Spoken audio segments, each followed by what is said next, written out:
Good morning, everyone. Welcome to presentation about computer fraud and abuse techniques. Start with computer attacks and abuse. When all computers connect to the internet, especially important trade secrets or valuable IT assets are under constant attack from hackers, foreign governments, terrorist groups, disaffected employees, industrial spies, and competitors. These people attack computers looking for valuable data or trying to harm the computer system. Next is the common attack technique. Start with hacking. Hacking the unauthorized access, modification, or use of an electronic device or some element of a computer system.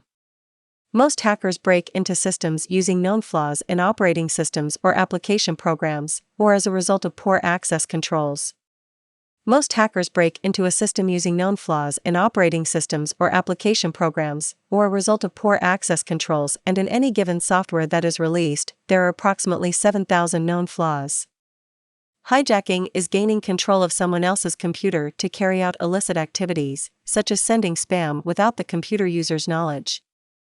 Botnet or robot network is a powerful network of hijacked computers called zombies that are used to attack systems or spread malware and send out over 90 billion unsolicited email per day.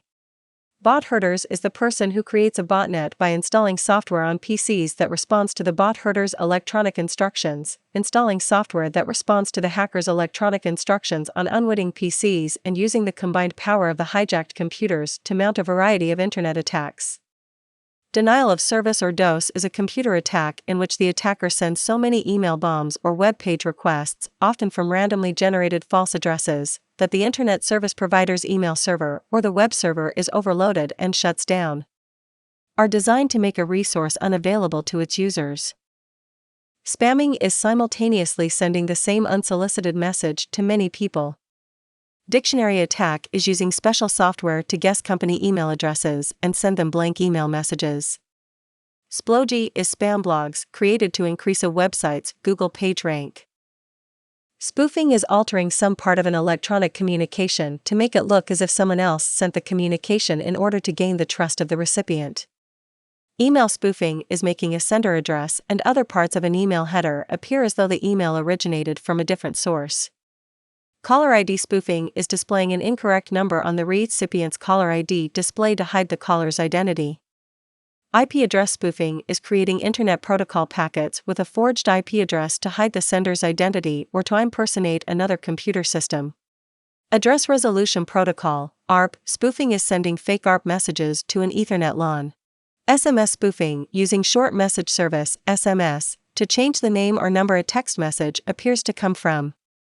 MAC address, a media access control address, is a hardware address that uniquely identifies each node on a network. Web page spoofing, see phishing. DNS spoofing, sniffing the ID of a domain name system, DNS, the phone book of the internet that converts a domain, or website name, to an IP address, request and replying before the real DNS server. Zero-day attack, an attack between the time a new software vulnerability is discovered and released it into the wild and the time a software developer releases a patch to fix the problem. Patch code released by software developers that fixes a particular software vulnerability. Hacking with computer code. Cross-site scripting, XSS, a vulnerability in dynamic web pages that allows an attacker to bypass a browser's security mechanisms and instruct the victim's browser to execute code, thinking it came from the desired website. Buffer overflow attack, when the amount of data entered into a program is greater than the amount of the input buffer.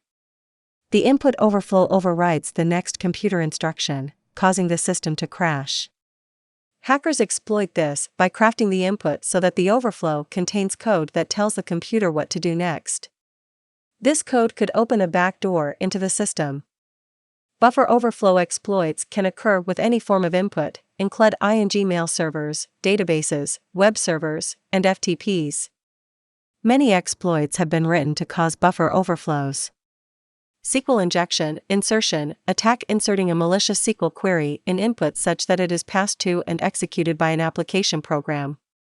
This allows a hacker to convince the application to run SQL code that it was not intended to execute. Man in the middle, MIDM, attack, a hacker placing himself between a client and a host to intercept communications between them. MITM attacks are used to attack public key encryption systems where sensitive and valuable information is passed back and forth. To prevent MITM attacks, most cryptographic protocols authenticate each communication endpoint. Masquerading or impersonation is pretending to be an authorized user to access a system. This is possible when the perpetrator knows the user's ID number and password or uses her computer after she is logged in. Piggybacking has several meanings. 1. Tapping into a communications line and electronically latching onto a legitimate user before the user enters a secure system. The legitimate user unknowingly carries the perpetrator into the system. 2. The clandestine use of a neighbor's Wi-Fi network. This can be prevented by enabling the security features in the wireless network. 3. An unauthorized person following an authorized person through a secure door, bypassing physical security controls such as keypads, ID cards, or biometric identification scanners. Password cracking: when an intruder penetrates a system's defenses, steals the file containing valid passwords, decrypts them, and uses them to gain access to programs, files, and data. War dialing is programming a computer to dial thousands of phone lines searching for dial-up modem lines. Hackers break into the PC attached to the modem and access the network to which it is connected. War driving: driving around looking for unprotected home or corporate wireless networks. War rocketing: using rockets to let loose wireless access points attached to parachutes that detect unsecured wireless networks. Phreaking: attacking phone systems to obtain free phone line access, use phone lines to transmit malware, and to access, steal, and destroy data. To protect a system from phreakers, companies use a voice firewall that scans inbound and outbound voice traffic, terminates any suspicious activity, and provides real-time alerts. Data diddling: changing data before or during entry into a computer system in order to delete, alter, add, or incorrectly update key system data. Data leakage: the unauthorized copying of company data, often without leaving any indication that it was copied. Pod slurping: using a small device with storage capacity, iPod, flash drive, to download unauthorized data from a computer. Hacking: used of embezzlement.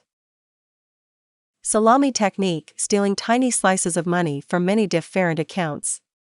Round down fraud: instructing the computer to round down all interest calculations to 2 decimal places. The fraction of a cent rounded down on each calculation is put into the programmer's account. Economic espionage: theft of information, trade secrets, and intellectual property. Cyber extortion: threatening to harm a company or a person if a specified amount of money is not paid. Cyberbullying: using computer technology to support deliberate, repeated, and hostile behavior that torments, threatens, harasses, humiliates, embarrasses, or otherwise harms another person. Sexting: exchanging sexually explicit text messages and revealing pictures with other people, usually by means of a phone. Internet terrorism: using the internet to disrupt electronic commerce and harm computers and communications. Hacking: used for fraud. Internet misinformation: using the internet to spread false or misleading information. Email threats: threats sent to victims by email. The threats usually require some follow-up action, often at great expense to the victim. Internet auction fraud: using an internet auction site to defraud another person. Internet pump and dump fraud: using the internet to pump up the price of a stock and then sell it. Click fraud: manipulating the number of times an ad is clicked on to inflate advertising bills. Web cramming: offering a free website for a month, developing a worthless website, and charging the phone bill of the people who accept the offer for months, whether they want to continue using the website or not. Software piracy: the unauthorized copying or distribution of copyrighted software. The presentation was made and presented by our group members. Thank you for your attention.